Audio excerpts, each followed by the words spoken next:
Hell yeah. What do you guys think of the new Greta Van Fleet album? I think it's freaking awesome. We are about to get started here.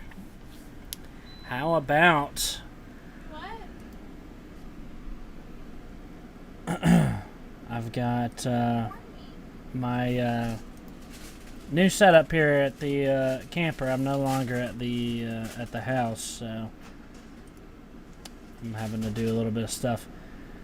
Open the freaking show with Greta Van Fleet. Their new album came out last Friday, and it's freaking awesome. I've been jamming to it. Went and saw them play this past Monday night too, and it was freaking awesome.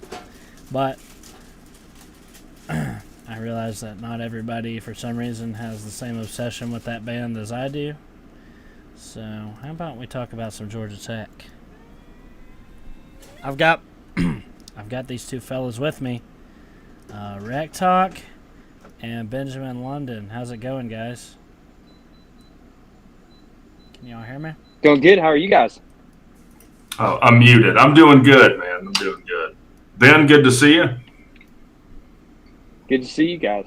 Yeah. So you guys on the StreamYard, you guys can't see me, but the stream can. So that's just how I've got my setup. But you're like John Cena. Yeah. Everybody can see me there. I'm at a camper now. I've got a new setup, and I've been moving all week, so I'm no longer in my other house, and so that's very exciting. But I'm stoked. So let's see really quick who's in the chat. I'm so stoked that you guys are here. Everybody in the chat, Nerdstop, congrats on your new job.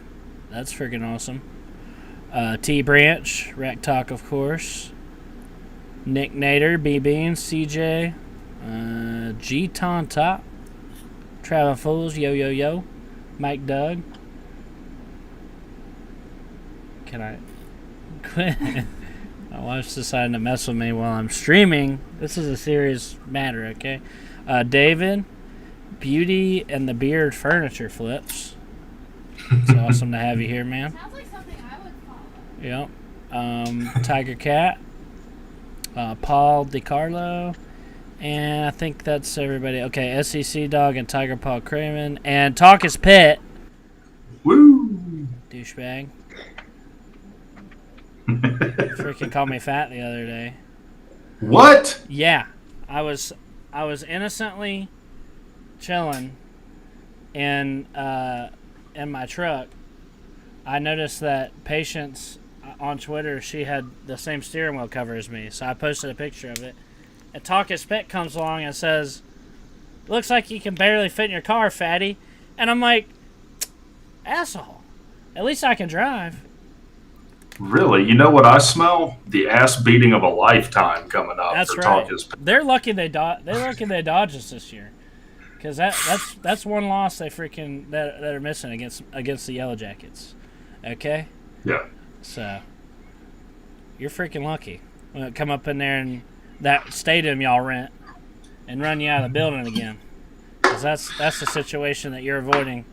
Isn't it named after Ketchup? Their stadium? They changed. Yes, they did, which was the only thing mildly amusing about that school. But they've since changed it to something way more boring. So now there's literally nothing to even notable about Pitt. So yeah, in case I'm already bored with talking about them. Anyway, how are you guys doing? Sorry, I didn't mean to derail it. Just want to say what's up to the chat and heckle them a little bit. Now, so Ben London, before we got on the show, was talking about some rumors, and I'm giddy to hear about this. I am too. Yeah. So I can't confirm, I can't deny. I'm reaching out to some of my inside sources to see what I can gather up. But as of right now, the rumor that is floating around is that there are serious conversations that Washington, Oregon, Florida State, and Clemson will be moving to the Big Ten by the end of the week. Oh my God. What does that look like? I don't know. So I have a really good friend that is a recruit for Clemson's 2024 class, and so I've reached out to him just to see if he can gather some information for me. But this is going to be very, very big. Obviously, you kind of saw the rumor about Oregon with the Ohio State Buckeye and the Oregon Duck taking a picture together and saying, like, coming soon or something like that. So a lot of people were kind of rumoring, hey, Oregon, but now Florida State and Clemson's in the mix for this. That's very interesting. And what does that look like for Florida State and Clemson? Because obviously they'll have to compete in the ACC this year. They're already scheduled to do so. But what does that look like for the future of the ACC? And will this begin to derail the whole entire ACC conference? We are unsure. So, but one of the things that Commissioner Jim Phillips from the ACC himself, this was a question that was asked very heavily at Media Day and really kind of gave no answer. Obviously, he wants to generate more revenue to keep these schools, especially the ones that are competing for national titles, to get more revenue. And they're trying to close that gap with Florida State and potentially Clemson, but I don't know if that's going to be enough by the end of this week if this rumor is potentially true. Oh. Well, How do they get out of grant of rights then? I mean, that... See, that's the biggest thing I think that's holding Florida State and Clemson back. Obviously, you've heard that they've wanted to leave the conference, or rumored they've wanted to leave the conference for a very long time. But I think the thing that's holding them back is their TV deal with ESPN and the other ACC schools. So I think that's the biggest thing that's holding them back, because I think that TV contract goes all the way up until 2036 is what I think was mentioned at ACC Media Day. So that's really the thing that's holding them back. What kind of buyout does that include? Does the school have to pay it? There's so many questions that Florida State and Clemson would have to go through. Obviously, this is just a rumor right now. It's kind of floating in the water, but a lot of big news sources are starting to report the rumors about it. So a lot of big things maybe to look out for this week between Florida State and Clemson. Well, that is not the news that I expected to hear. I thought you were talking about this 5-star decommit from Ohio State. We can talk about that too. So I'm totally fine with that. Well, so. No, that's good. This is actually not good. That took the win. I see Mike Doug's like Rec Talk's face look like he's in shock. I am in shock because to me that is the end of the ACC. If that were to happen. Absolutely. Yeah. I don't know. Go ahead, T-Dog. You good. I mean, what does this mean for Georgia Tech if this were to be true? I mean, there's no chance we get into the Big Ten, is there? Yeah, well, that was the thing. I think a lot of people, when the rumors kind of started, when the rumors kind of started circling about Clemson and Florida State, Miami, North Carolina, and a bunch of other ACC schools going and potentially to the SEC, that was a big deal. And that was back at the beginning of the summer. And everybody was like, hey, like, there's no way all of these institutes and schools and universities can get out of that contract. And you saw no one move from that. And now I don't know what the Big Ten's trying to do with potentially the two biggest schools this year in football in the ACC. But this would be a massive get for the Big Ten, but the biggest downfall of the ACC. Yeah. And it would become basically what the Pac-12 is becoming as we speak right now, as a bunch of teams from the Pac-12 is starting to jump out as well. So I think one of the things I heard this week is that there's going to be, at the end of all this, when it's all said and done, there's going to be 3 super mega conferences. You're obviously going to see the SEC. They're going to be the most dominant one. You're going to see, obviously, the Big Ten. They're starting to make some moves right now in the Big 12. I think those are the 3 that will kind of make its form and try to figure out what schools would best represent them well. But that's the thing. How crowded can these conferences get with only so many games on the schedule? Brent Key mentioned during the ACC Media Day, you only get 12 games. Obviously, with all these teams now in the conference, you're not going to be able to play all these teams, especially if you get like a 20-team conference. There's just no way. So how do you kind of go about scheduling for the next couple of years? this messes up everything that schools have lined up for the next 10, 15 years down the road. Because let's say Georgia Tech, and I don't think this is going to happen, but let's just say Georgia Tech goes to the SEC. They have a non-conference game with Alabama. What do you do with that? You have a bunch of non-conference games versus other schools that are not in the ACC right now. What do you do with those? So this is going to transform college football as we know it if this does go down by the end of this week. But eventually there will be about 3 super conferences when this is all said and done. Wow. Well, dang. That makes me really sad. And where does Georgia Tech go? I have no clue. I really don't, because there's rumors that the Big Ten was going to swoop them up, and now with them kind of taking the charge and getting teams like Florida State and Clemson, that kind of shocked me. I thought the SEC would be kind of the school to kind of take them in under their wing, just because they're very highly academic, programs up there. The Big Ten. I just don't think Clemson and Florida State fit that mold. In my opinion, they just don't. So Georgia Tech would have made a lot more sense, but here we are talking about Clemson and Florida State. So I don't know. This doesn't seem like it cares about academics anymore. It's just trying to get a head start on what potentially could be the change in college football forever. Wow. So what were the teams? It's Clemson, Florida State, Washington, Oregon? Yep, that's correct. I was hoping that the ACC would scoop up Washington and Oregon and make a better deal while they were at it, but I guess they're just incapable of doing anything that's good for them ever. Yeah, and that was a big part of. I think somebody even asked Jim Phillips at ACC Media Day, specifically targeting Notre Dame. Would the ACC try to bring them in? Because I think if you brought Notre Dame in, the ACC becomes a lot more attractive to other teams to come and join the conference.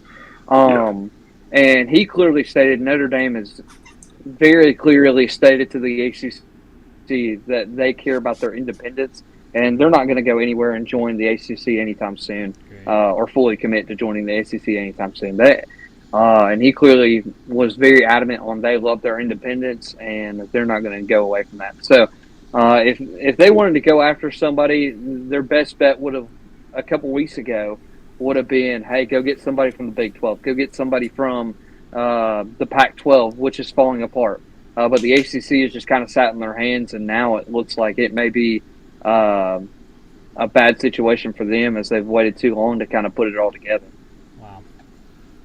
That pisses me off so much that the ACC, could they have boggled this any worse than they have? Which doing nothing is doing something, right? Yeah, doing nothing is what led to this. And it pisses me off with Jeff Collins. Like, I'm not saying if we won more games, we'd be in the Big 12 or SEC or whatever, but we'd be in a much better place if we hadn't gone through what we did in the past 4 years.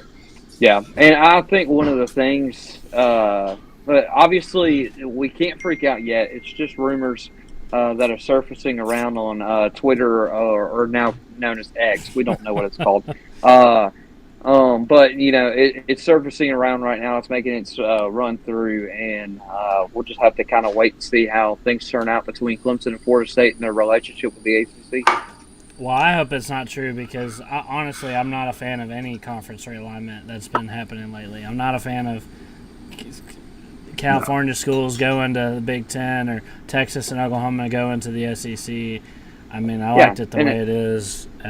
I liked it geographically because a lot of these schools, you look at some of these smaller schools like Georgia Southern, because I'm in Georgia, so I think of teams like Georgia Southern, I think of teams like Georgia State. They're not going to go fly out there to Oregon to go play Oregon in a non-conference game. And so now to do it in a conference game, it makes it a lot more difficult. You got to, especially these smaller sports. And I'm talking like swim and dive. I'm talking like softball. Now they got to go and play a conference game halfway across the country. And it just doesn't make sense to the athlete to say, hey, because a lot of these smaller sports, they can't afford to get on a plane and just fly across the country. No, they got to take a bus ride from, let's say now, if Oregon joins the Big Ten, they got to take a bus ride from Ohio State all the way to Oregon, or to UCLA. That just doesn't make sense in my opinion. So geographically, it's gone completely out the window for these conference realignments, and it will just continue to be that way as we go forward. Well, and these kids are students, so now if you're having to travel across the country every other week, you never hear anyone talk about kids in their classes or anything anymore, but I would think that has to affect it. My suspicion is that a lot of kids at these schools, I'm not saying they don't go to class, but it's certainly not a priority anymore. And this is just transforming into what college football, I'm not going to say was never intended to be necessarily, though I do think that, but this is something way different and weird. Like, it's definitely like a prep league for the NFL now that's separated from college almost. Oh, yeah, absolutely. And I'll say this too, hot take. Elon Musk rebranding Twitter to X makes way more sense than how the ACC's handled conference realignment. Oh, man. So a lot of the issues with the ACC too, I also have noticed in Georgia Tech, at least from what they've said to us, or the small bit of information that they've given to us. So whenever Brent Key was named the head coach and they had that press conference with the president, they were asked about Georgia Tech and where they fall in relation to conference realignment, and all they said was, "We love the ACC. We want to stay in the ACC. We don't want to." So I don't exactly feel confident, at least from what they've told to the public. I don't feel confident in Georgia Tech making any kind of moves that would benefit us like that either. I mean, what do you think, Ben? I think the thing, obviously, Jim Phillips, if you listen to anything that he said, and I love how, I think it was Rod McKenzie at the end of it, one of our writers for Georgia Tech on 247 Sports, one of the things he said is Jim Phillips went up there and said a lot, but said nothing at all at the same time. And one of the things that he mentioned was when people began to ask about kind of just conference realignment, Clemson and Florida State were the two biggest names that were mentioned during media days when he was asked about questions. He kind of kept going back and referring to the success that the ACC has had in the past. And so last year they won 9 national titles across all different sports. They have people competing in the FIFA Women's World Cup. They have people competing in the Olympics. And he kept going back and referring to all the success that the ACC has had.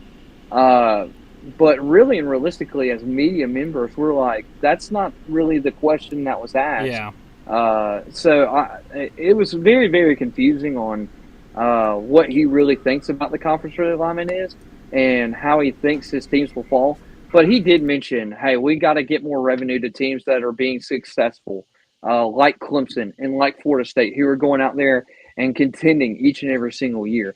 That was something that was very adamant from him. The other thing that was very adamant from him was NIL and making sure that they get help from Washington to make sure they get NIL across all sports equally to athletes, make sure that these athletes are equally paid. So a lot of things were said, but really about conference realignment, he just talked about the success that the ACC has had and the revenue that they want to help boost and give to schools that are being successful across all sports. So really and realistically, that's not going to answer the question that we have, like what will happen to the ACC if the conference realignment kind of happens.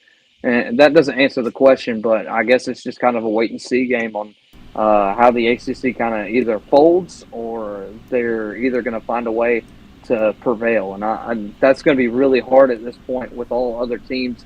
I would honestly say that every team that's not in the SEC, the Big 12, or the Big 10, they're all in negotiations with somebody somewhere else. Yeah. They got to be at this point. It's just a matter of time before you can kind of figure out what's next for all these schools. So you think Georgia Tech? You think Georgia Tech would be reaching out to some other conferences? I think, honestly, now this is not like anything that I know, but I would know if Clemson and Florida State jumped the ship by the end of this week. I would not be shocked if other ACC schools start reaching out and saying, "Hey, would you want to take us?" I wouldn't be shocked at all. Right. And it'll be interesting to see what the SEC's response to that would be, because you would think they then would try and grab some teams or something. I don't know. Yeah. Like, you're kind of in this arms race. It's like a Cold War between the Big Ten and the SEC. So, yeah, to me, I feel like you've heard the SEC. Go ahead. I was just gonna say, I feel like the Big 12 is sort of third or second fiddle to the, the other guys. I mean, they've got a bunch of teams, but I'm not so sure if they have, I'm just not so sure about the Big 12. I mean, but I feel like if we can't get into the Big 10, I don't see any reason why the SEC would take Georgia Tech. And if we can't get into the Big 10, I feel like the Big 12 would be our next best option if the ACC collapses. Well, here's what you got to do. Somebody asked me, I was on a radio show this week, what does Georgia Tech have to do specifically in football to be relevant again? And I said, just win. I mean, they got all the academics that they're preaching to all these recruits that come in and stuff like that. And I think if Georgia Tech wins this year, you definitely can look and say, hey, if you're the SEC, you already have history with Georgia Tech. Would it be a good option to pull them in for other sports like baseball, basketball? Because you see football has a lot of hype around it right now. That looks like it's trending on the way up, and that's a good thing for Georgia Tech as of right now. But you got to win this year. I mean, you got to win this year to make sure you can kind of keep that hype continuing on into next year. That way, if this all kind of comes crumbling down, you can say, hey, like, we're heading in the right direction. Men's basketball looks like they're heading in the right direction. Nell Fortner being the coach of women's basketball obviously points them in the right direction. Softball won a good amount of games last year that they could be trending up. You talk about baseball. A lot of people don't like Danny Hall, but, I mean, at the end of the day, he's been one of the most consistent winning coaches at Georgia Tech in baseball history. That could potentially say, hey, like, that's a good baseball program to add into our conference. So there's a lot of pieces to look at. It's not just the football aspect that a lot of people look at. Yeah. They look at the overall athletic association and say, hey, with this, all these teams right here within this school, would it really be an addition and help boost our conference? And I think that's why Florida State and Clemson are so attracting. They're very good in not just football, softball, baseball. They're trending in a lot, men's basketball. They're trending in a lot of different sports. And that's why they're so attractive of a school for all these other conferences to try to snag. So I think that's why the Big Ten and the SEC have been rumored to them, just because they've been so successful in multiple different sports.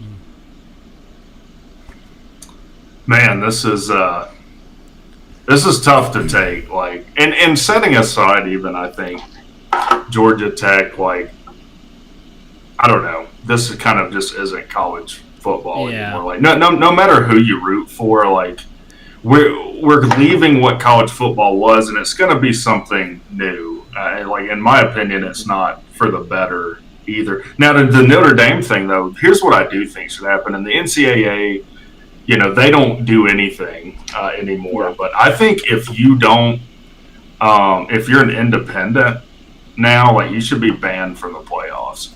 Like, if you're not in a conference, or if you don't play your conference title. Like, there's been some coaches that have said they would opt out of their conference title game because they could get in the playoff, in a 12-team playoff without it. Kirby Smart said that, yeah.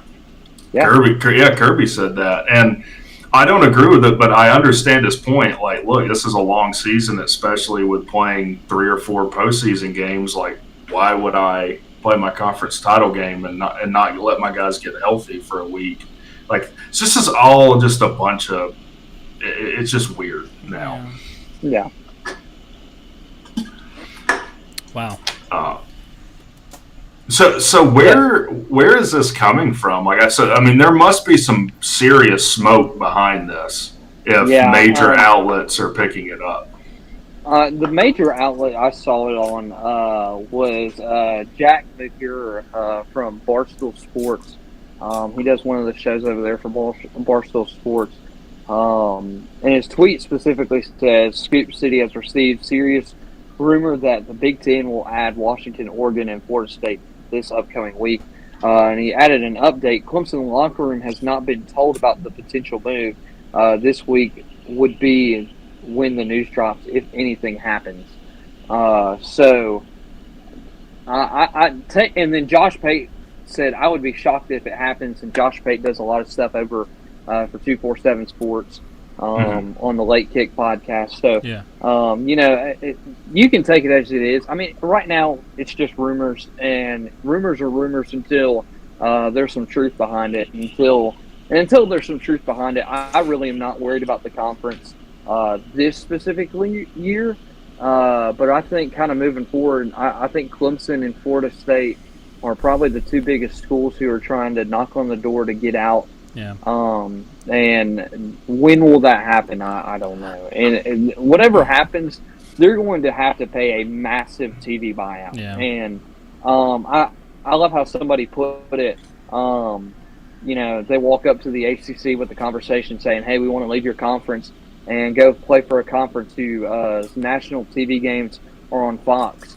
And the ACC is like, "Shoot, if you're going to pay me the money, go ahead," because it's ESPN. Like, that's one of the worldwide leader in sports. And, I mean, you're getting on the national stage each and every single week on ESPN, ABC. Those are the primetime games, and that's what ESPN is probably one of the most watched college football networks in all of America. So I think if that's what they want to do, I think the ACC would just kind of laugh and say, all right. If it was the SEC, I think it'd be a little bit different because the SEC is also on ESPN. So I don't know. It's going to be intriguing, but we're just going to have to wait until the end of the week to find out what happens. Yeah, it's a little hairy. Here's what, and this is not legal advice, ACC. I'm not a lawyer, but what I imagine would happen is there would be an injunction, which basically says, "Hey, you have to do this action now, because if we wait to litigate, then there's nothing left to litigate." So what would happen with that injunction? It would be to say you cannot air, if they leave the conference, any of their games on TV until 2036 or until we litigate this.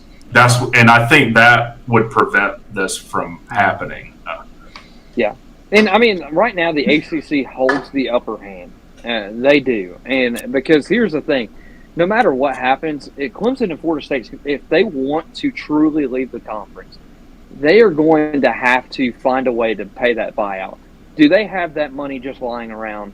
Probably, but it's being invested into so much other stuff, it would affect their academics or their athletic side of the programs for a very, very long time to come. Yeah. And I don't think they're willing to take that big of a risk just yet.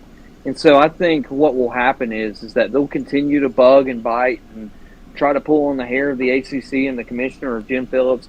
But I don't think anything's going to budge until maybe later on in that contract when that buyout's not as much and they're able to afford it and not have to pay an ultimate price and suck in athletics for a number of years because they have no money. So I think that's probably what will end up happening. And I think what the ACC did is when they did sign those contracts with all the schools, they said, hey, we feel like college football will change eventually, and we want to make sure we lock down our schools and our universities for a very long time. And so I think they did the right decision when they did sign that contract, because now it's paying them and giving them the upper hand with all these schools that want to and are trying to leave the conference. Yeah. Wow. Well, hopefully before that all blows up, the ACC can get something worked out, because I mean, I feel like they've been sitting on their hands, but I mean, obviously none of us can know if they've been working behind the scenes, or whatever they're doing is not working. They need to get something worked out fast before the entire conference falls apart. and they should have. And maybe they feel like they have the upper hand, and that's why they may not feel like, hey, we have to do anything yet. And I think that may be why they're just kind of sitting there waiting on their hands, as they may feel like they have the upper hand in all this, and feel like Florida State and Clemson may have to pay a hefty fine in order to kind of move somewhere else. Yeah. And no matter what, if that's what they decide to do, the ACC and the ESPN split that money. So, I mean, the conference is going to get a ton of money from it if that's what they decide to do. But at that point, what do you do with that money? Do you go invest in a team and getting a team in to join the conference that would make the ACC back on the right? I don't know. All of it would just kind of be a wait-and-see game. And obviously, somebody mentions, like, this is all smoke. Like, it's just going to blow over. And who knows? I mean, I think right now there's nothing to really worry about. Until I see a deal that's said and done, the ACC is not going anywhere anytime soon. So until we hear that Clemson and Florida State decide to leave, there's not a worry in my mind that I have with anything else. Because, everybody's locked in until 2036. So that's the good news. That's the good news as of right now. Everybody's locked in until 2036. So no one's going anywhere in the ACC for a good long while until something dramatic or crazy happens. And I personally just don't see it. I mean, it's too much money for Clemson or Florida State to do something like that as of right now. We must look horrible because, like, I think, Ben, you said that, like, I need to tell these guys something so they don't jump off a cliff right now. Well, no, we're sitting here talking, and I'm in a group chat with a bunch of Georgia Tech fans, and and I'm in the same one as you, right, Pop? Like, literally, it's just literally just blowing up. Like, everybody's like, "Oh man, it's the end of Georgia Tech. Like, it's the end of the ACC. We're just gonna suck for the next 30 years." But that's not the case. I mean, you just got to think realistically and go, no one's left. Everybody's locked in until 2036. Until something dramatic or crazy happens, there's no need to worry. That's really unrealistic. It is concerning because, just sucking at football is one thing, but having the ability to compete at the highest level is what's really important. And, if the ACC falls apart and Georgia Tech doesn't make some kind of move to get into one of these, into one of these big conferences that, where they have the ability to do that, that's a really huge blow, and that's really concerning to me because, I just want us to be able to. If you're Georgia Tech right now, and I think I'm going to use the wise words of Brent Key, you can only about what you have in front of you. Yeah. And right now, that's not in front of them, and I don't think Georgia Tech's going to be worried about it until they hit that little block in the road. Yeah. So, and when that time comes, I mean, that's when we'll probably start heavily reporting and trying to figure out what is the best avenue for Georgia Tech and what is Georgia Tech's talking about. Like, what do you think they're doing? And I think that will be something that will be heavily brought up next week at the first Saturday on the Flats to Brent Key. I think that will probably be the first question somebody from the media will ask him, especially if this move does happen this week. I think that will be literally the first question to Brent Key next Saturday. Yeah. So we'll wait and see. I mean, right now it's nothing to worry about. Who do you think asked that question? If we all took bets now, who asked Brent Key the future in this sense? There's three right now, I can tell you. It would be Rod McKenzie from Georgia Tech. It would be Kelly Quinlan from Rivals, or it would be the new beat writer for the AJC. Chad Bishop. Chad Bishop. Those are the three people I would consider just being like asking it right off the gun. Because those are the three biggest news outlets I think that cover Georgia Tech, and those are the guys who will be digging to ask questions and get some answers for sure. Kelly was the one that asked in the opening Brent Key press conference with President Angel, and then he was the one that asked them about conference realignment back then. So maybe him. It's one of those three. Those are normally the three that always ask questions first. Mm-hmm. So I mean, it'll be one of those three for sure. Mm-hmm. I have a feeling Key is not going to have a happy response to that question. Is why I asked. I feel like he's going to be pretty sharp and with it. That's anyway. But okay. So let's. We've talked about that. We'll put that to bed. I do want to ask you. So with 5-star, what is it? John Tay Gilbert decommits from Ohio State. He's been committed since 2022. And speaking of smoke, it sounds like. Look, he decommitted after he visited the Tech, which seems good for us. I don't know. I think the good thing about him, and obviously he decommitted yesterday, immediately after his visit to Georgia Tech.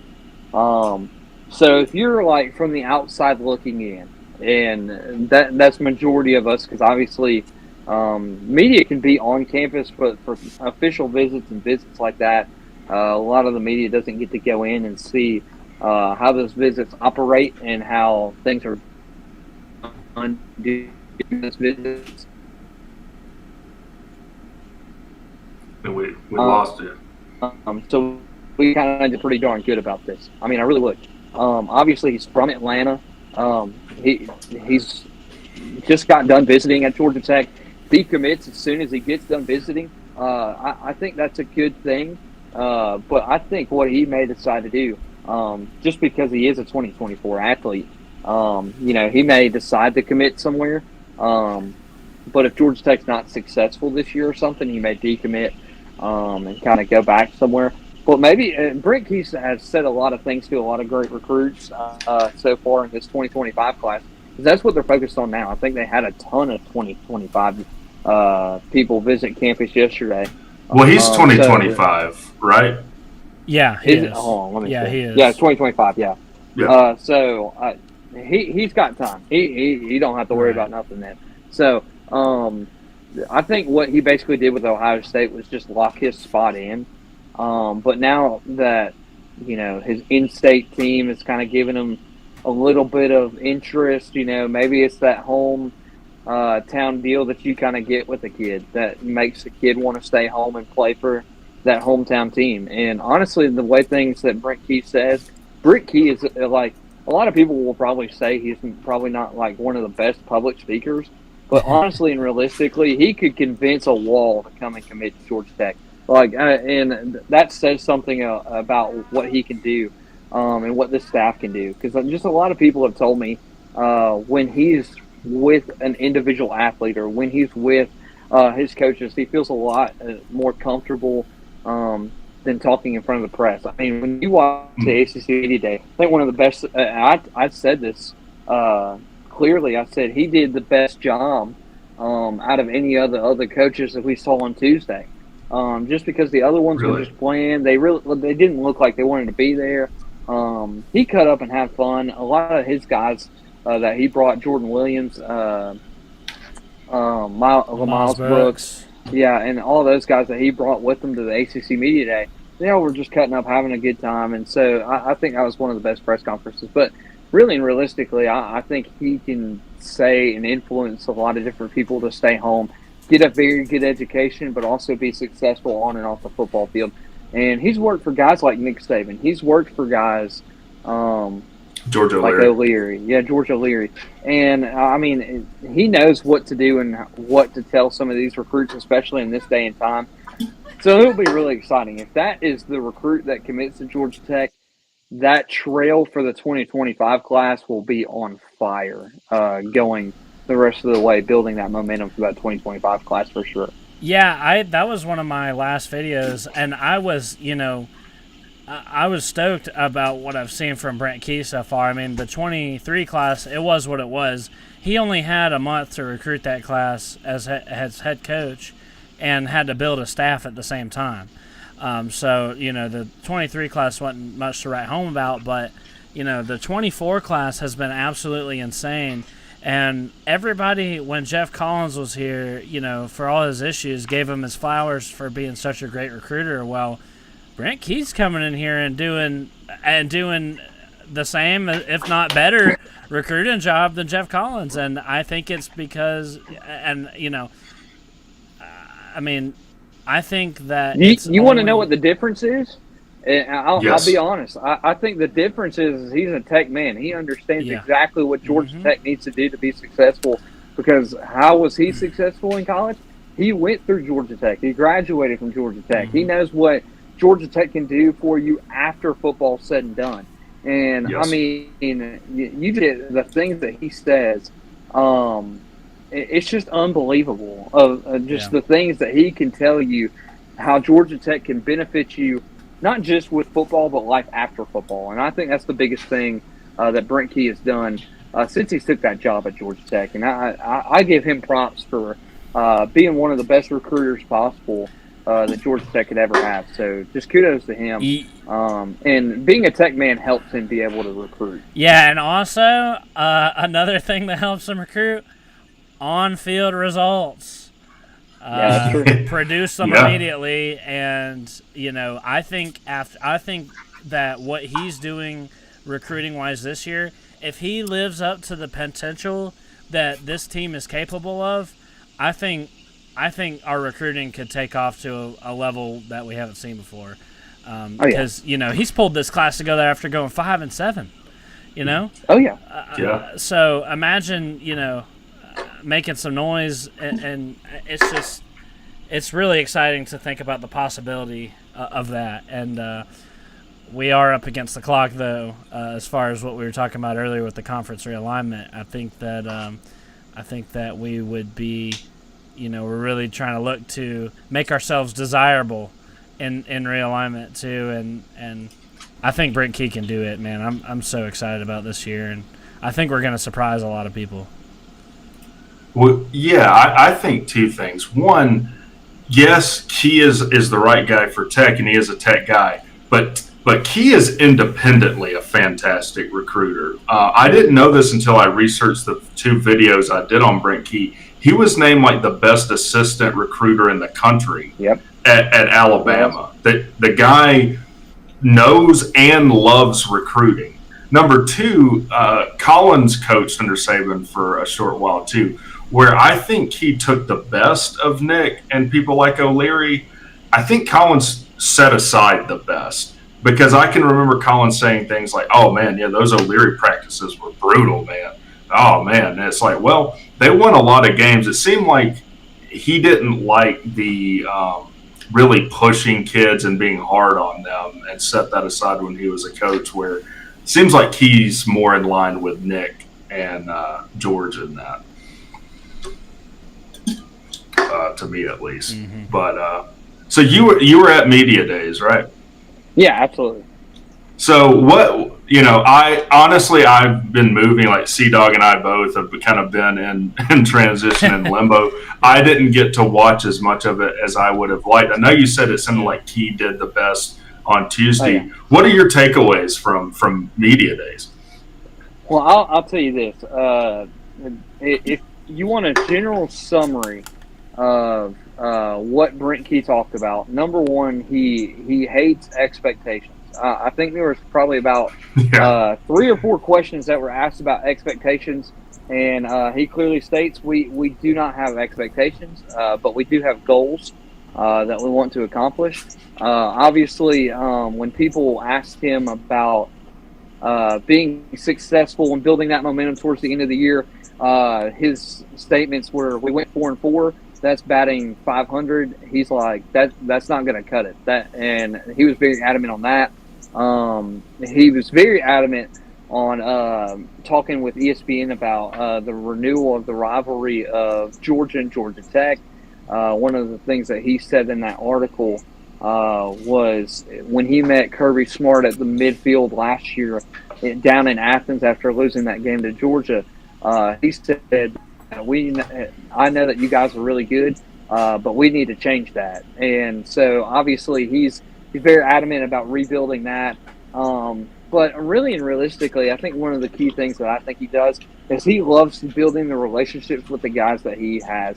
And I think what really caught me is when I asked Williams about just, what was the difference between Collins and Key when Key took over. And he said, we just wanted to play for something. Like, we actually felt like we could go out there and compete.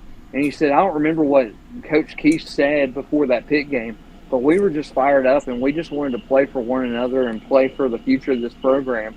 And I asked him, I was like, so what does it feel like with Brent Key as the head coach? And he said, well, it doesn't even feel like he's the head coach because he's been around for so long, but people just buy in for him. They'll do anything for him, and it's vice versa for Brent Key. He'll do anything for his guys. So he's willing to go to war for these guys, and these guys are willing to go to war with him. So I think that's a really exciting piece that you just kind of took away from Brent Key and how everything that he said kind of came together. So, but it was a good time up there at ACC Media Days in Charlotte for sure. Yeah, that's awesome. Yeah, we were both moving this past week, so we missed that. So thanks for the update on that. I definitely need to get caught up and everything. Yeah. I didn't even get to really upload videos like I wanted. And if I'm looking a little skinnier, I am, because I sweated about 10 pounds out over the weekend and this week. Oh, yeah. But something Kelly Quinlan said, I was listening a little bit to him before the show. It sounds like Key's affect at the media days were 180 degree different from Collins. Like the feel I got from what he was saying about Collins is Collins was he kind of showed up like the guy to the party that no one invited, and it's awkward when he gets there, and he just kind of sucks the air out of the room. Like he just sounded like he was a weird. I'm not even going to say what I was going to say anyway. I don't want to offend anyone, but is that the sense that I know? I don't think you were there when Collins was there. Were any other reporters talking about that, or did you get that feel? Yeah, I definitely got the feel. I think one of the biggest things, I think Kelly, and I think all of our media outlets for Georgia Tech did a fantastic job covering Media Day. Obviously, Sports Illustrated did a really good job. ESPN did a really good job. 247, Rivals, the AJC, they all did a fantastic job covering Media Day. So I give them credit. I mean, to go up there and cover it in a short period of time and make sure you get your articles out in that fast-paced environment is very tough to do for us. But a lot of us were able to, all of us at 247 Sports were able to go up there and enjoy that day. But I think the thing for us that was different about Collins and Brent Key, number one, Brent Key did wear socks. I can confirm that. Collins never wore socks. So that was a... What? But yeah, he actually wore socks. Yeah, Coach Collins. I don't think in his 4 or 5 years of doing ACC Media Day, I want to say it was 4 of doing ACC Media Days, I don't think he ever wore socks. Wow. Like ever. Wow. So it was. I wasn't aware of this. Intriguing. This is. Yeah.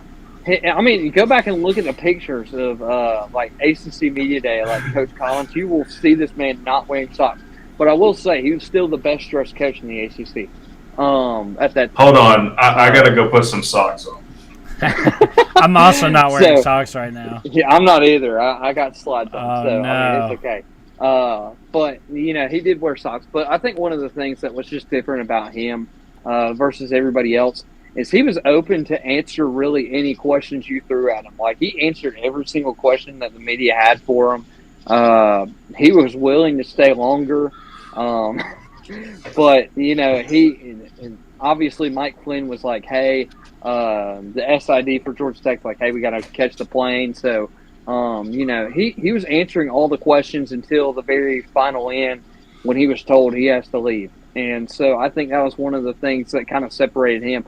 And he answered them honestly. Like it wasn't anything where he was like, where he would like get asked the question and then avoid the question by asking another question. So I think that was the difference about Brent Key and Coach Collins is definitely he was more open to just being honest and being open with all the media that he came in contact with during his time up there in Charlotte. Yeah, that is one thing I've liked about Brent Key is his press conferences are way more entertaining. Jeff Collins tended to just say the same thing over and over in his Batman voice.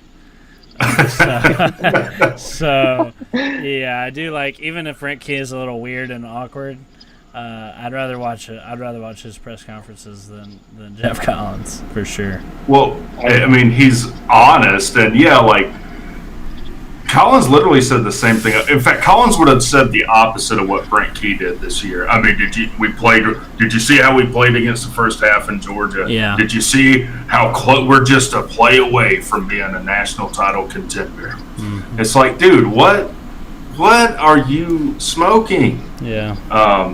Or he would have said like, hey, we're building a culture on success, or minus hold the success. Yeah. And he just would have kept saying the same things he's had for the past 3 to 4 years that he was a coach. And somebody was asking me like, what was the difference, in my opinion, the difference between Collins and Brent Key? And I said one of the things like that Collins did very well. He marketed very well. Made Georgia Tech a very well-known name marketing-wise.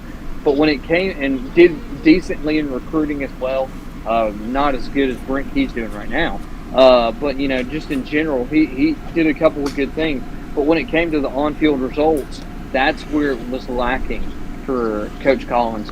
And one of the things that I said was when Coach Key took over, he immediately already had 4 wins. That was more than Collins ever had in one season. So, yeah. I mean, that was an immediate turnaround. And I said, and Coach Key understands the program. So it'll be just intriguing just to see how he does this year. And they are not settling for a 6-6 season. And that's not what they want to do at all. They definitely want to make a bowl game, but they also want to have a winning record at the same time. So that's a definite goal on the goal chart for them this year. Yeah, heading into the 23rd season. That was something I was surprised too. Rec Talk actually interviewed Zach Pyron and asked him what his goals were, and he said at least 8 wins, which is pretty big goal coming from 5-7. I think we can do it. I do for sure. But yeah, it is nice to see that we're not just shooting for a bowl. I think so too. I think a bowl should probably be our floor, is what we're looking at this year. Well, I thought that was one of the best answers Key gave, because I did watch it. It was like 15-minute thing he gave. He's like, I'm not going to give a score prediction, because what would you say if I am I just going to concede the games that I say we're not going to win if I say we go 8-5? Like it made me think of older viewers will know this. That coach for the Jets, you play to win the game. You play to win the game. And I just like that mentality that Brent Key has. Like, we lost against Georgia. Okay, that's what happened, and I'm never going to be happy with that. I'm here to win every single game we play and prepare us to do so. Like, I think that mentality of just do it. You talked about it when we were talking about conference realignment. You do the next right thing, whatever's in front of you, and you're going to get where you want to go as a football program.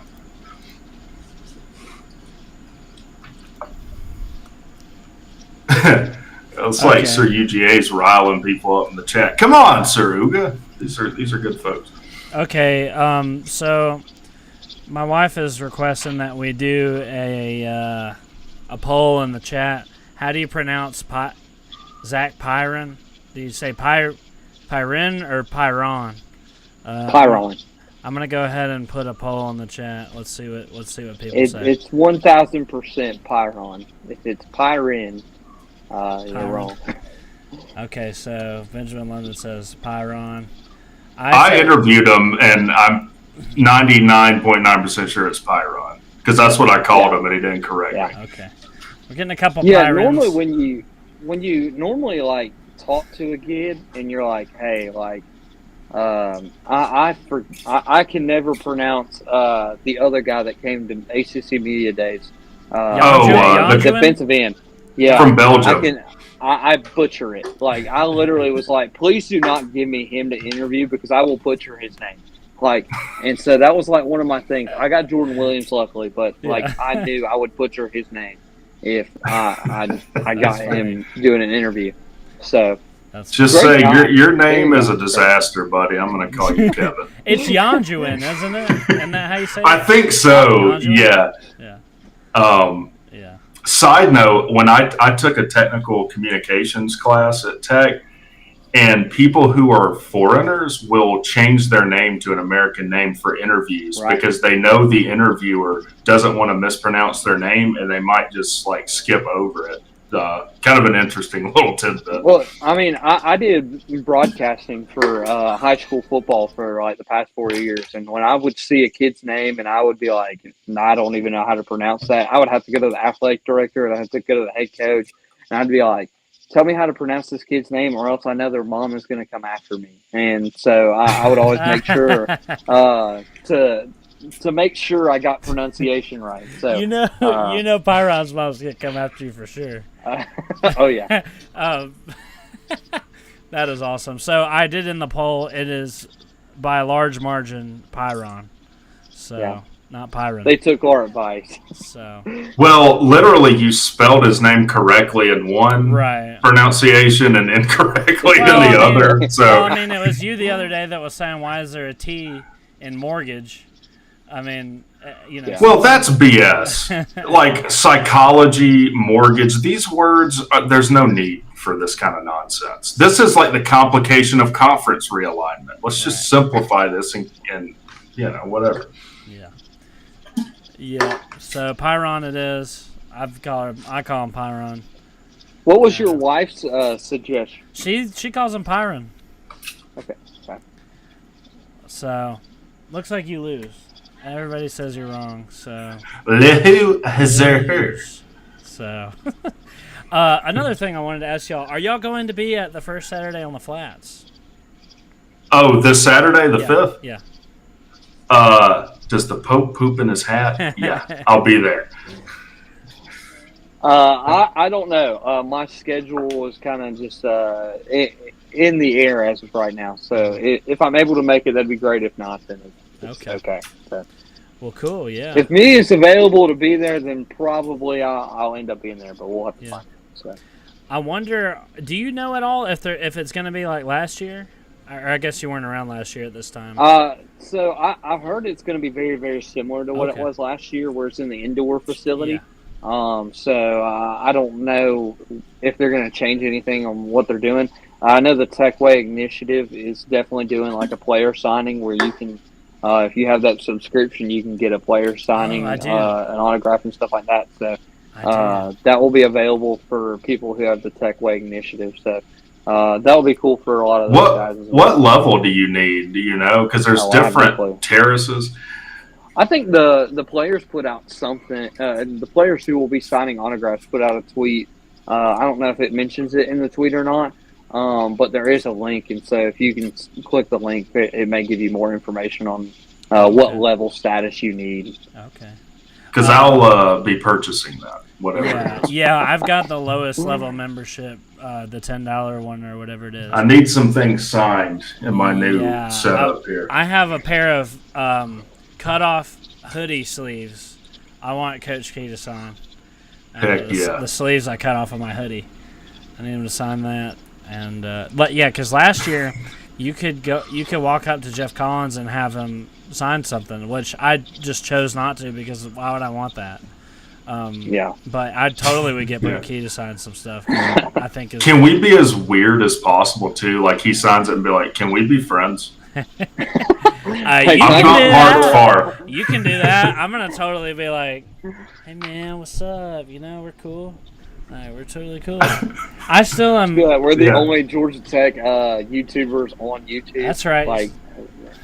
So, yeah, you've probably already heard of me. I mean, I don't want to insult your intelligence, but I don't know you. Like you may not know me, but I know you. You should know me by now. Oh yeah. That's how that conversation goes. You're right. If you don't, I'd like an apology before you sign this. You're right.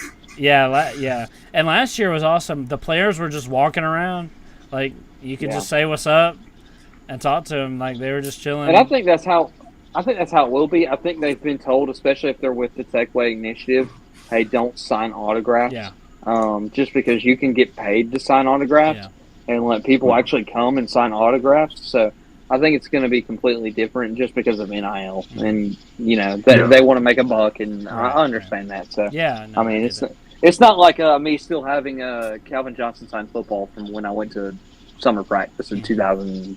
You have a Calvin Johnson signed football? I do. Oh, when he played at Georgia Tech. Wow. So let's talk turkey with Tech here. How much do you want for this thing? Oh no, I'm not. No way. That's like, because here's the thing. There's Tashard Choice's autograph is also on that. Oh wow. So I'm trying to think of who else. There was one more. No, it wasn't Morgan Burnett. That was later on. That'd be a good one. It was somebody else.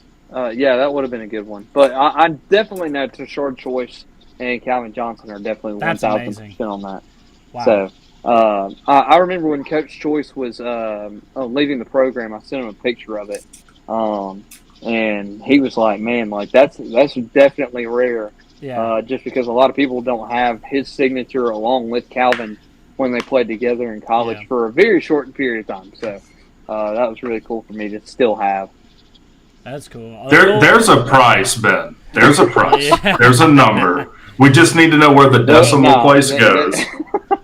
No, there's no number. I think later on in life, I will probably pass it down somehow, some way. But it will still maintain its value for sure, just because of who Calvin Johnson is.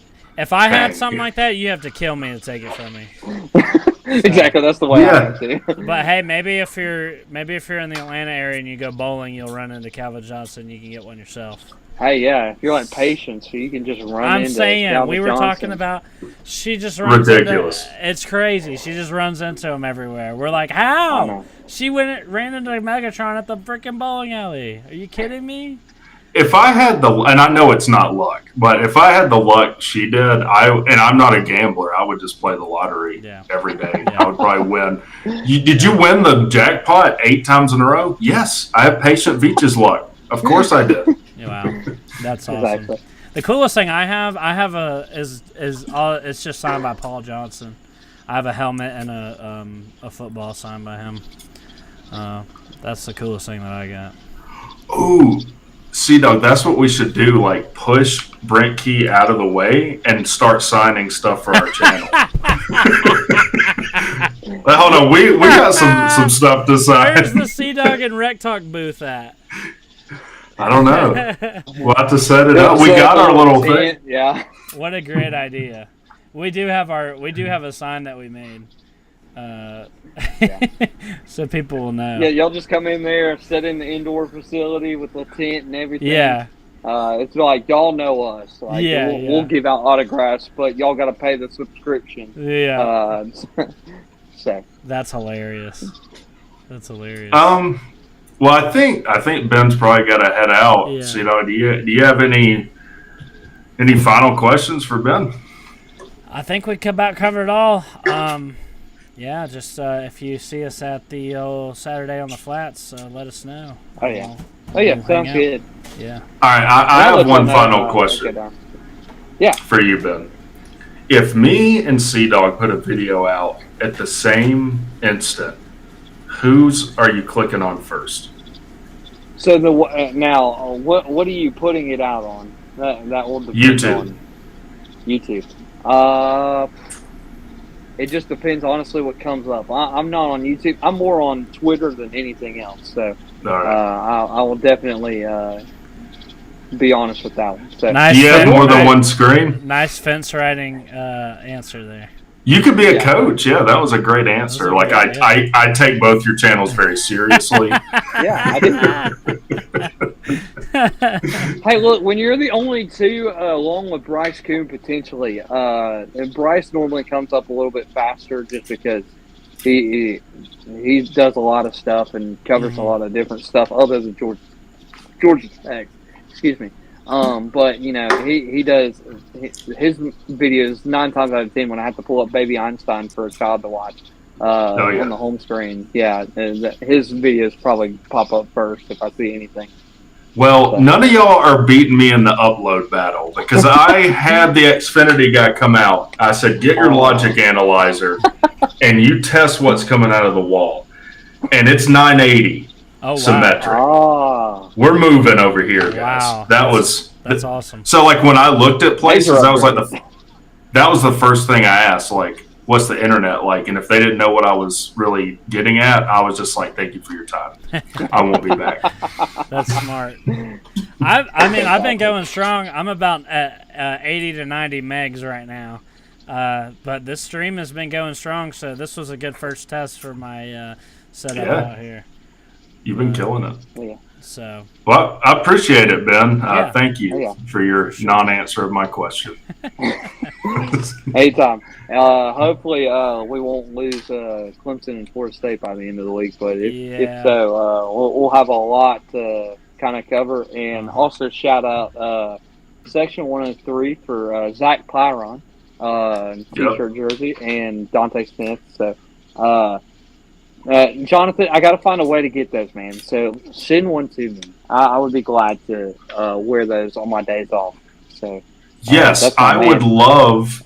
Everyone on this channel would love to partner with you on that and advertise it. Reach out. We've talked before. I'll tell you this. If you want a good little deal, I'll let you have one. You could use code sideline, like sideline, just like SIDELINE. Yeah, I had to learn how to spell for a second. Type that in at section103.com. You can get a 10% off code. So at your very first purchase. So if you're on like your 10th purchase, like Patient Beach, it don't work. But if you've never used Section 103, you can get a 10% off code. So that's kudos to me. So you're welcome, guys. Ben has a code, and I don't. Yeah, I do. I'm really good friends with our great friends over there, Section 103. So, wow. That's awesome. So Nice. use that code, and you will be definitely set up for a little bit of a gift when you make your next purchase. Save a little bit of money, make people happy. Well, hell yeah. I've definitely had my share of orders from them, so I think I won't be getting that deal, but that's okay. Just create a new email; it'll be okay. Just do what everybody else does. Just create a new email. Say it's like your first purchase, and boom, you're set. You're good to go. They also do nice deals during the season. I remember it was like if we beat rank number 24 Pitt, stuff will be on sale for 24% off. So that was cool. Yeah. And I think that some of their older shirts, like the ATL that was put on the field a couple of years ago, when Jeff Collins was a coach, that shirt's on sale. They got a couple of good shirts on sale right now, so go check them out for sure. For sure. Getting free advertising from us over here on the CDOD channel. Oh yeah. But don't want to sponsor us. That's cool. We'll get there one day. That's why I'm working so hard. Yep. We'll get there one day. Well, Ben, thank you so much for your time. Really appreciate you coming on there. And, Anytime. We'll be seeing you hopefully this Saturday. Yeah, hopefully. And if not, we'll be seeing each other when we get to Mercedes-Benz Stadium, just a little under a month away. That's right. We're getting ready for kickoff, and I know all of us at 247 are excited. Yeah. Not only about that, but just 2025 class coming up.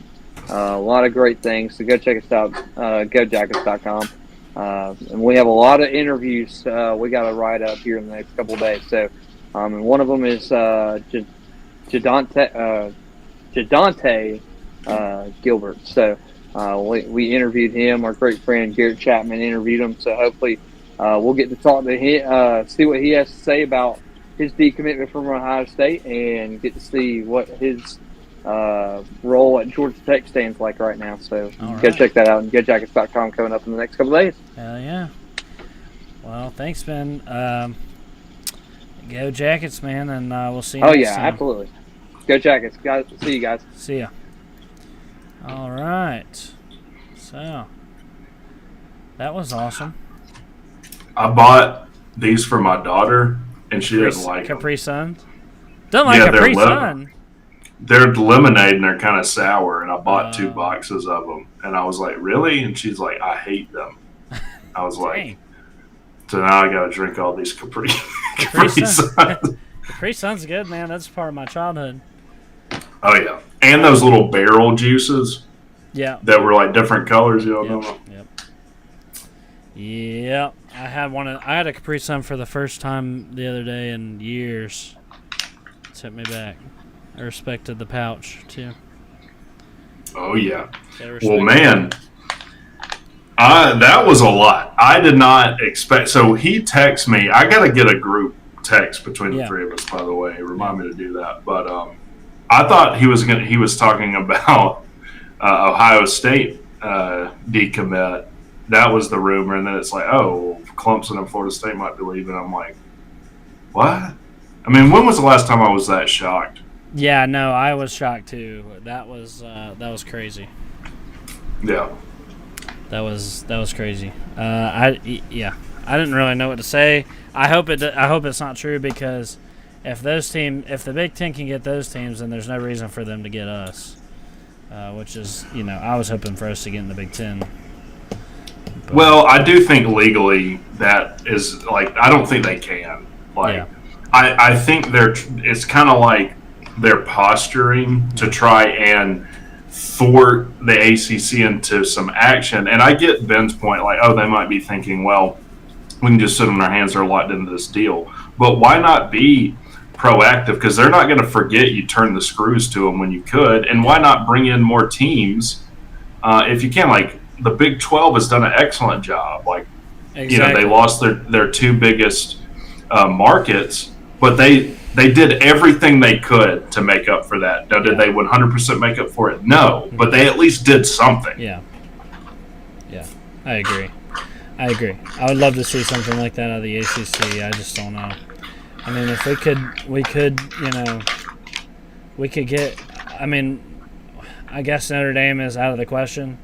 That would be my number one target. But then, Oregon and Washington are still at large. So, if we could get them in there, and it'd be a pretty solid. What a bunch of snooty, like, Notre Dame is so garbage. That's why I hate them, dude. They think they're better than everybody else and think they're special. And they're just a bunch of losers, dude.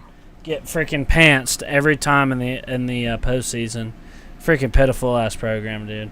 That's probably why they won't join a conference, because they'd have to play a conference championship. Yeah, and they'll get beat and get knocked out of the playoffs. They're like, well, if there's no penalty, at least this way we can back into the playoffs. The one conference championship they ever played in got freaking blown out and ran off the field. So yeah, I mean, it's just don't even get me started on them, dude. But Rudy! But the ACC should have used that opportunity to force them to join. Otherwise, like, why would you just let them come in and come out for 1 year? There was no benefit for us doing that for them. We could have said, okay, if you want to come and play this year, you got to join, But the ACC just lets them run around. The ACC is like a cuck to Notre Dame. You know what I mean?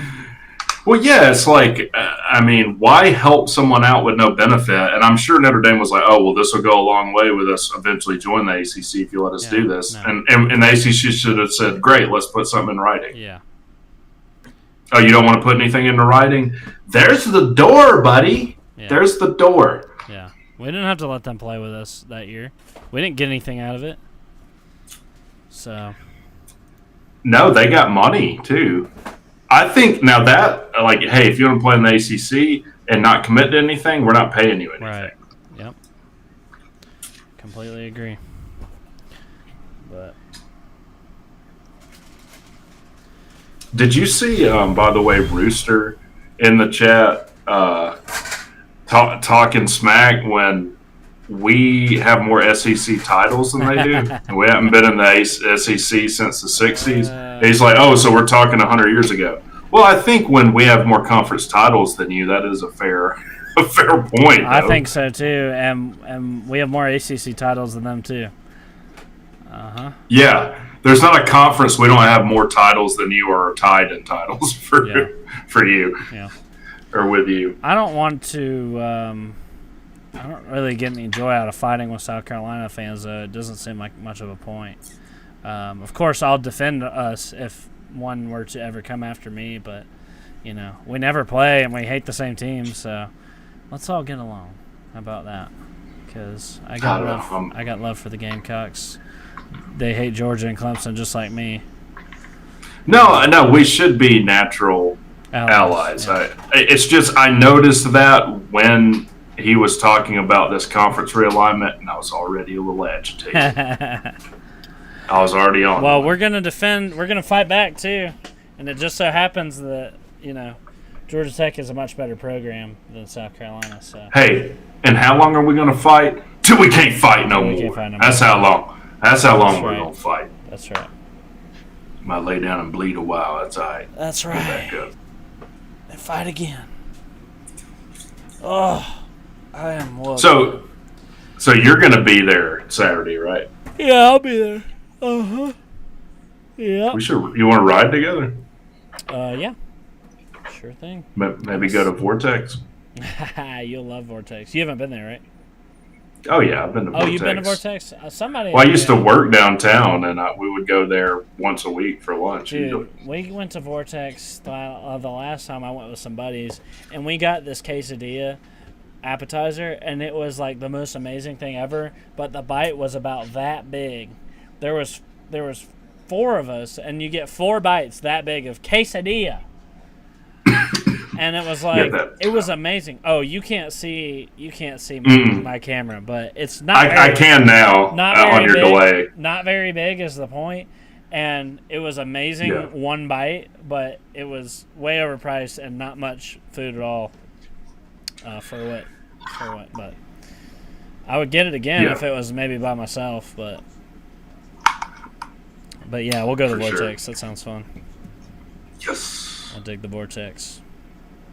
I'm going to see if my brothers are going to want to come too. We can order like the quadruple bypass. That might kill me. But I think it would literally, if you guys don't know what we're talking about, there's burgers there. They're literally like meat patties stacked this high on buns. And the sandwich is probably like $60 or something. I can pull up. And I think it's free if you eat it. Yeah, I can pull up a picture of it here. Let's see. Oh, Mojo said we should go to the Cheetah. Oh my God! Look at this thing, dude. God. Bring it up. All right, let's check this out. Okay. No.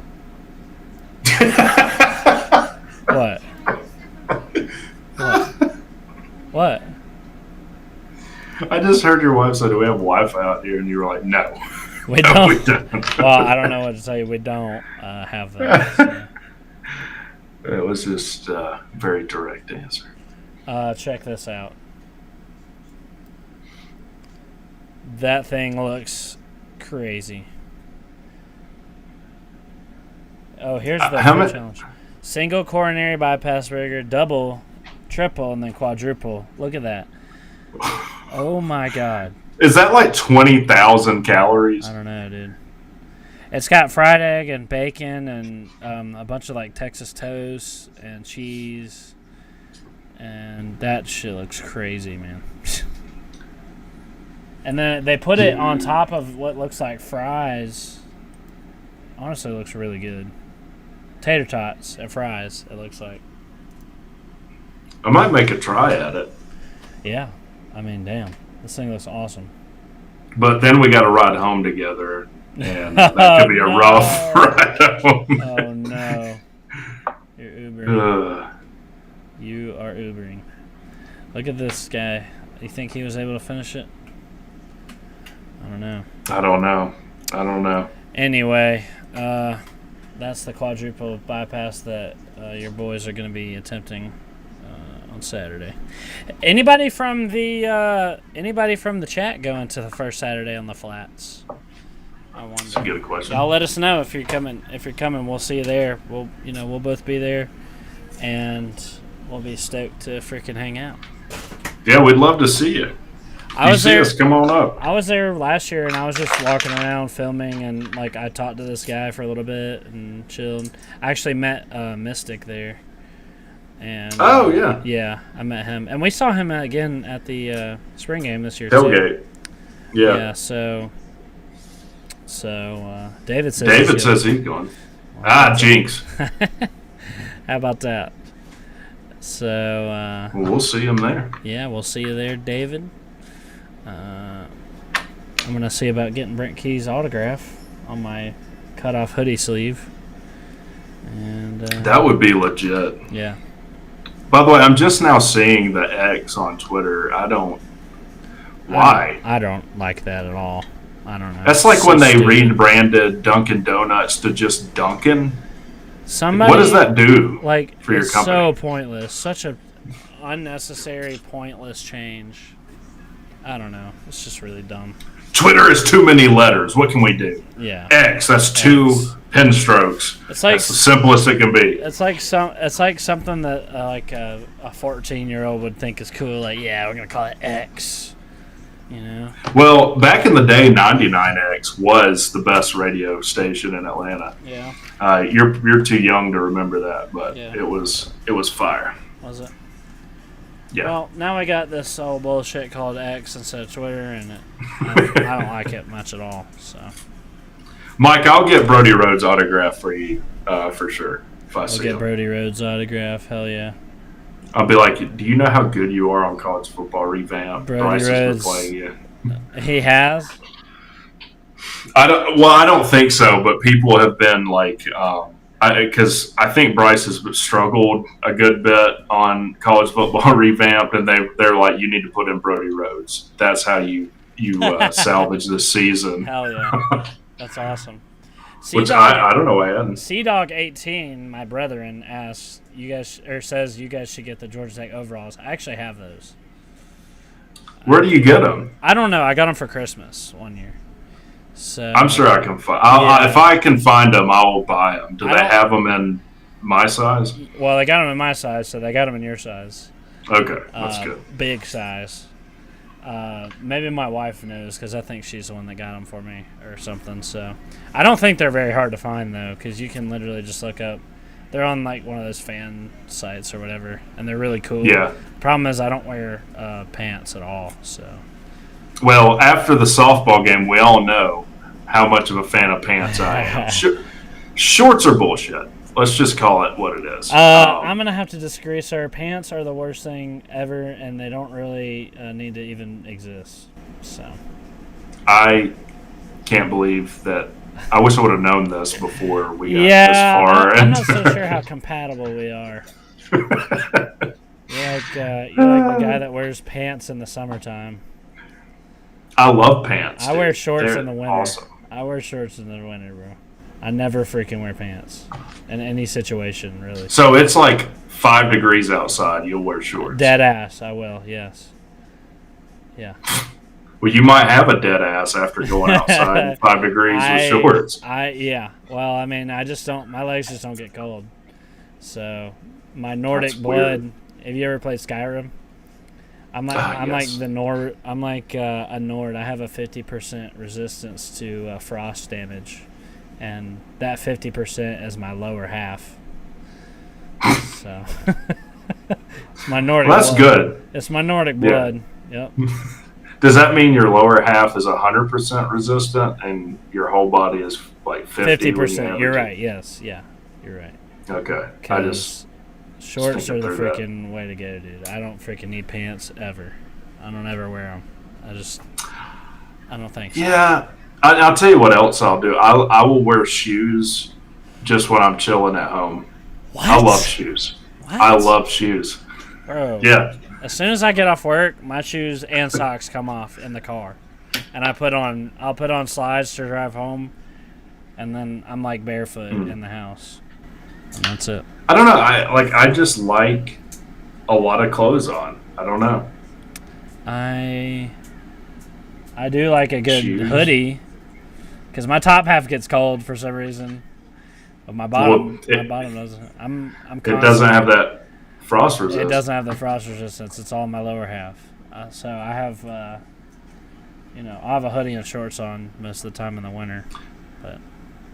Can you ban Scott H? He says shorts are a type of pants. No, sir. And that's just not true. No, sir. You have to take one side, okay? All right, we're gonna do a poll. We're doing a poll. Shorts versus pants. We're gonna settle this right now. No, I know how this is probably gonna go. Yeah? You think so? Yeah. But it's not going to change my mind. You know, so people who say short pants are like 80 years old, by the way. Like a junior soprano in The Sopranos would say short pants. You think so? No, I know so. He said he knew Moses when he wore short pants. All right, let's do a poll. Shorts brethren, come through for me. I'm probably one. There's probably like 1% of the people that really like wearing pants. Oh, this is bullshit. I can't vote on my own poll. Oh, I can. Hell yeah, I'm voting. That's stuffing the ballots, dude. Stuffing the ballots. Unbelievable. Look at all this pants discrimination. That's what I like to see. And come through for me. Shorts. I tell you though, shorts are you're getting blown out, dude. But here's the thing: like when we go to Vortex, you can't like unbutton pants, and it's nice when you need to let your belly out a little. You can just pop that button. You got all the room you need. Shorts are automatically expanding, and they just expand to whatever you're. But there's a limit. There's a limit to that. I don't think so. You can unbutton shorts just as much as you can unbutton pants. Dude. I mean, I'm wearing shorts right now. This is bad. It's 91% to 9. If this was likened to a college football game, shorts would be Georgia Tech and pants would be North Carolina. I can't tell you how offended I am that you associated me with North Carolina. I might never wear pants again now. I might be done with pants, guys. Oh, man. I think I'm going to call it. I'm going to end the poll. I'm going to stop the. Are you calling it? Yeah. Do I need to give a concession speech? That's right. Yeah, that's right. And I'm going to take a victory lap, too, because shorts are clearly the superior form of leg wear. But you know what? Had I worn shorts to the softball game, I would have had a scraped up ass from sliding. Yeah. I wear pants, no issues whatsoever. I'm smooth as can be back there. Well, I actually avoided sliding entirely, or falling at all. So I was surprised too. So I did neither of those things. I'd probably still be hurting if I had fallen. Did you see my fall? Were you looking in that direction? Yeah, dude. Yeah, I saw it, and then I saw you do like a ninja backflip to get back up. And then I fell again. I fell a second time. Yeah, that was crazy. Dude, Raj's cousin came over. He was like, "Hey, man, are you okay?" I was like, "Yeah, give me some space. This is going to be so friggin' awesome." And I do that, and then I fall. I did like an involuntary split. That was awesome. And he was like, "Yeah, that was really cool, man." That was. Yep. Oh, man.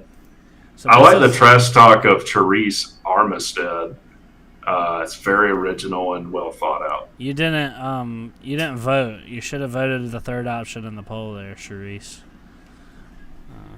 Nobody voted, which I was excited to see that there's no Georgia fans here. But this is what the stream turns into when Benjamin London leaves. No, they were doing it when he was in here. Sir Uga was on one. Well, yeah, I saw that, but I mean, as far as us, we kept it. Oh yeah, we kept it professional. You see, we clean up nice, okay? So yeah, we let our inhibitions go whenever they're not around, but whenever it's time to get serious, we can do that as well. Yeah, I mean, how long has it been? It's been a long time since I even took my shirt off on stream, so yeah. I feel like we're moving in the right direction. Have you seen? I did that one time for a video. It was after the Northern Illinois loss. I took my shirt off and I was like, I'm done. I'm an Alabama fan now. I'm treating myself. Treat yourself. Yep. Oh man. Is Roman Reigns the greatest Georgia Tech alum?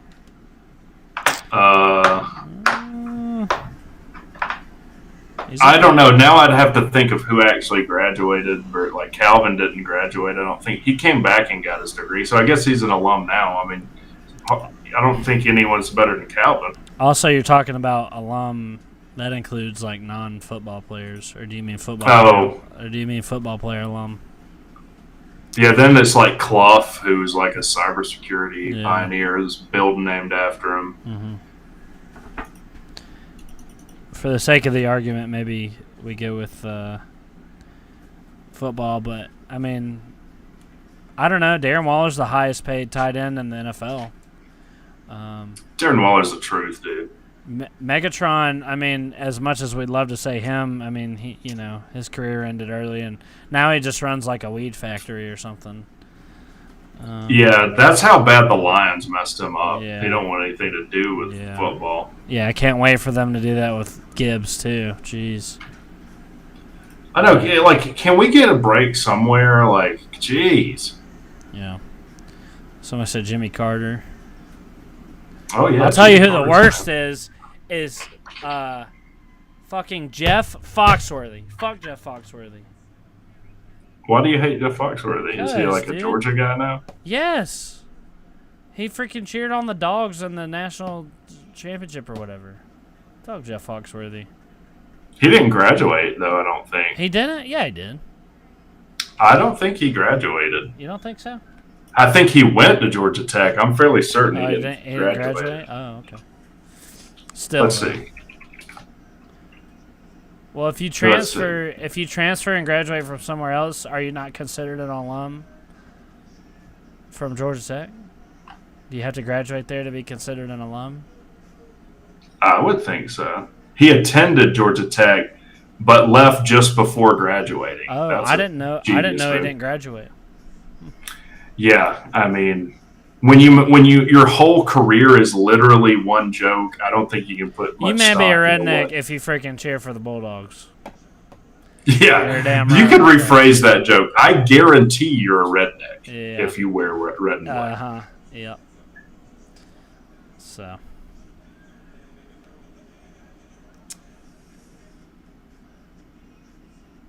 Anyway. We've said everything. I think we've said everything. We've said everything there is to say. Yeah. And I do have a full day tomorrow, and I'm still straightening things out here. Yeah. Yep. So, I think that we've done everything we can here tonight. We've gone from conference realignment to recruiting to Saturday on the Flats to pants. So. Yeah. That's the gambit. Yeah. It is. So, I mean, unless you got anything else to say, you want to wrap it up here? Yeah, man, definitely. Definitely come out Saturday. Sea-Dog and I will be there. Look forward to seeing all you guys. Mm-hmm. And I'm going to get some rest. All right. Yep. Thank you guys for tuning in to the Georgia Tech Live show. And it was a great show. And go Jackets, and we'll see you guys next time.